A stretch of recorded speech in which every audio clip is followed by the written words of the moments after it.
সব দায় অভিভাবকের কাঁধে। সুপ্রিয় পাঠক পাঠিকা, আজ আমাদের সামাজিক জীবনের সবচেয়ে সংকটপূর্ণ একটি সমস্যা আলোচনা করব।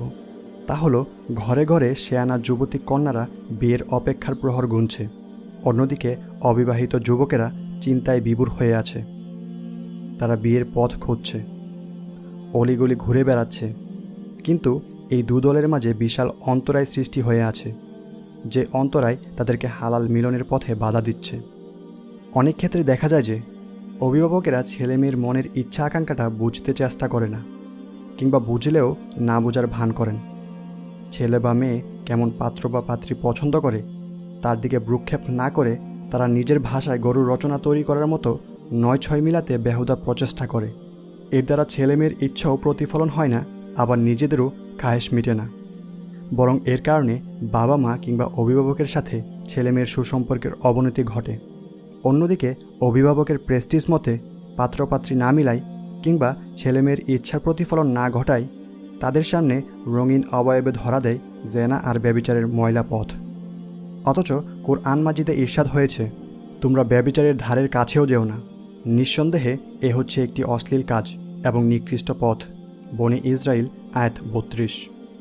আমি বলি যে এই যুবক যুবতীদের তারুণ্যদীপ্ত জীবনকে বৈধ পথ বিসর্জন দিয়ে অবৈধ পন্থায় কাজে লাগাবার পেছনে অনেকাংশে আমাদের অভিভাবক দায়ী।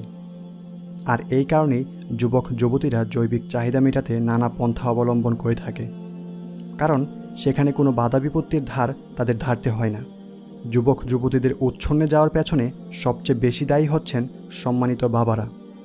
ক্ষমা করবেন, আমি সব বাবাকে উদ্দেশ্য করছি না, বরং যারা এখনও উপলব্ধি করতে পারছেন না যে জগতে বর্তমানে প্রলয়ঙ্কারী ঝড়ো হাওয়া বয়ে চলছে।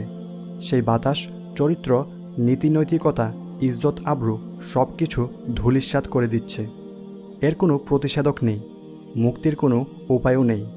একটিই মাত্র পথ খোলা, সেটি হচ্ছে বিয়ের দরজা। মনে রাখবেন, যেই ব্যক্তি বিয়ে শাদিতে বাধা হয়ে দাঁড়ায় অথবা এই পথে শর্তারোপের মাধ্যমে জটিলতা সৃষ্টি করে কিংবা সহজভাবে কার্য সম্পাদন করতে পেরেও সহজায়ন করে না, তিনি এই মহাসংকটের অন্যতম নায়ক। তিনি জটিলতা সৃষ্টির অন্যতম ভূমিকা পালনকারী। অভিজ্ঞতায় প্রমাণিত যে পাত্রপাত্রী উভয় পক্ষে অসুবিধা থাকলেও মেয়ের দিকে অসুবিধার মাত্রাটা একটু বেশি, কারণ যুবক অপরাধ করে খালাস হয়ে যায়, কিন্তু যুবতী অপরাধের প্রায়শ্চিত্ত ভোগ করে। তাছাড়া আমাদের সমাজ ব্যবস্থাও যুবকদের ক্ষমা করে দেয়।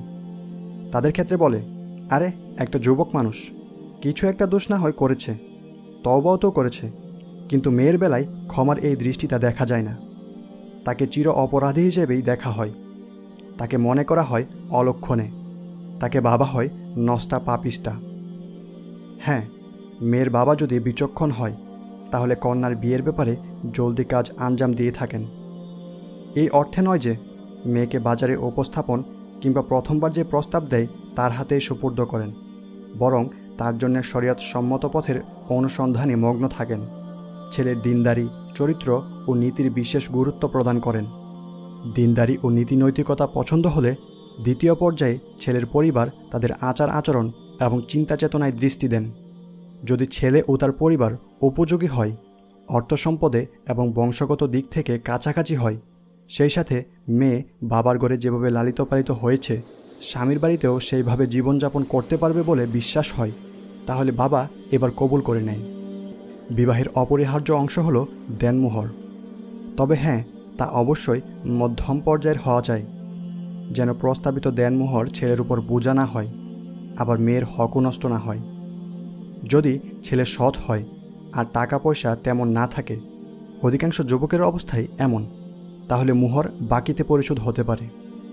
আল্লাহ তাআলা তৌফিক দিলে দেনমোহরের পরিমাণ বেশি হলেও কিছুটা অবকাশে আদায় করা হলেও তেমন কোনো অসুবিধা হবে না।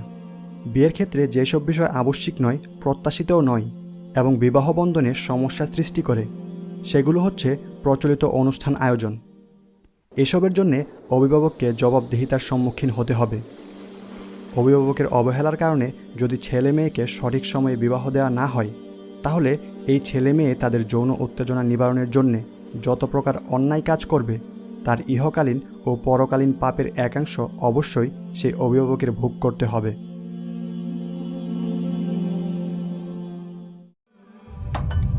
يا ربي